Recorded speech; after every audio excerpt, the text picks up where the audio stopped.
recentemente o Conselho Federal de Medicina proibiu o uso de anabolizantes para fins estéticos e de performance também. A resolução gerou polêmica e dividiu inclusive opiniões. Mas o fato é que com essa decisão, o CFM, o Conselho Federal de Medicina, alerta a população sobre as consequências do uso dessas substâncias. É um assunto muito importante, é um alerta muito importante, principalmente para aqueles que estão na academia e querem ganhar massa muscular com mais agilidade. Tem que tomar cuidado, que isso pode trazer consequências muitas vezes irreversíveis. Na tela do povo, Raminho. Competi desde 2014. Depois competi em 2020, 2017 também, e a última foi agora em dezembro, em Natal. Fiquei em segundo colocado lá em Natal. Os treinos diários, uma dieta balanceada e muita disciplina proporcionaram uma grande transformação física. Olha aí, Evandro aos 19 anos. Mas para conquistar os resultados desejados, ele confessa que no passado também recorreu ao uso de anabolizantes. Pelo meu biotipo e minha genética dificultar muito esse ganho de massa muscular e o meu esporte precisar disso para isso, então eu tive que recorrer a esses recursos. Eu pesquisei bastante, busquei informação tanto na internet, na literatura científica, como por meio de médico e ter o acompanhamento médico, né? O que de fato vai diferenciar se isso vai ser prejudicial ou não é o acompanhamento médico por meio de exames de imagem laboratoriais. Aí você tem uma segurança de fato se aquele recurso está fazendo bem ou não para você. O processo natural e lento na busca de um corpo mais musculoso é a desculpa de muitos para o uso de anabolizantes. Essas substâncias que proporcionam um resultado mais rápido trazem também inúmeros riscos à saúde. O problema é que se tornaram uma febre entre praticantes de atividades físicas, tendo inclusive o aval de médicos. Mesmo com acompanhamento profissional, o uso indiscriminado sem a real necessidade do paciente não elimina os riscos dos efeitos colaterais. Uma das principais preocupações que na maioria dos casos vai acontecer é que são pacientes jovens e muitas vezes não tiveram filhos ainda. Então, a infertilidade é um problema, a atrofia, do testículo, porque o testículo é uma glândula, que produz testosterona e se sua própria glândula não está produzindo testosterona, ela vai atrofiar.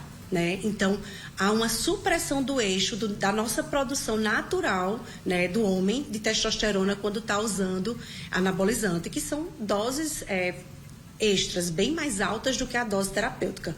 Fora isso, pode dar ginecomastia, que é o aumento da mama, e fora a infertilidade, atrofia, que a gente já falou de testículo, e várias outras manifestações sistêmicas, como as cardiovasculares, insuficiência cardíaca. No Covid tiveram casos, inclusive de infarto em pacientes jovens, muitas vezes estavam usando anabolizantes, Então, há risco de aterosclerose, de infarto agudo do miocárdio mesmo. A crescente do número de pacientes jovens com essas sequelas graves provocadas pelo uso desnecessário de esteroides levou o Conselho Federal de Medicina a publicar uma resolução. Ela proíbe o uso dessas substâncias para fins estéticos e de performance. Desde há muito tempo que se observa um abuso do uso de anabolizantes e de esteroides, nesse sentido de performance melhorada, de aumentar a musculatura, enfim, de aspectos simplesmente estéticos. Isso estava num crescente vertiginoso. Por conta disso, muitas sociedades, vistas por médicos que são especialistas, como de ginecologia, medicina do esporte, endocrinologia, cardiologia, gastro, entre outras, como por exemplo também urologia, notavam que no consultório atendiam pessoas com problemas sérios por uso indevido de anabolizantes. Apesar de admitir o uso dos hormônios sintéticos, Evandro não discorda da proibição. Quando o CFM tomou essa decisão, foi para dizer, você está disposto, você, indivíduo, está disposto a correr o risco de tomar isso? Não é uma questão de ser contra isso, é sim de alertar a população que existem riscos e se você está disposto ou não, claro que seu médico tem que esclarecer isso aí. Doutora Nara, que vê na prática os males provocados pelas substâncias anabolizantes, também é favorável à decisão. Eu acho uma posição sábia, Até porque, independente de ser médica ou ser vice-presidente da Sociedade Brasileira de Endocrinologia e Metabologia, Regional Paraíba, como cidadã, eu me preocupo eu tenho filhos adolescentes, Então, eu me preocupo com esse padrão que estão querendo deixar as pessoas de uma mesma forma, com uma mesma forma física, Onde, na verdade, a questão da autoestima se basear apenas numa aparência física. Isso é muito preocupante, entendeu? Porque o paciente não tem deficiência, né? E acaba utilizando para ficar dentro de um formato que às vezes ele pode até nem se agradar, mas é o que agrada a sociedade. Então, como não é isento de risco, né? A gente tem risco sim, pode falar o que for, mas a gente sabe que tem risco. É preciso que a gente barre, porque está em uso indiscriminado e não para aqueles que necessitam.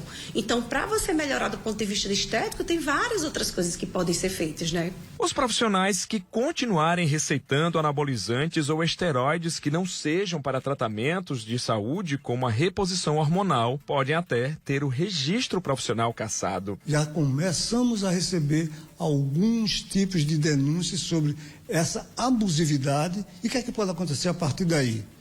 Chamar o médico para saber se houve vestígio de infração ao Código de Ética Médica.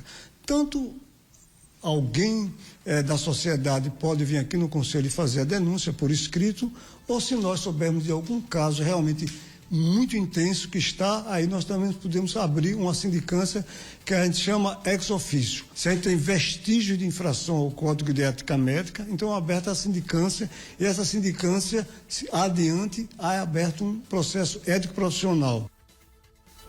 A verdade é que para ganhar músculo, não tem milagre, filho. É pegar peso, né, papinha? Vai puxar ferro, meu filho. Olha só, primeira oficina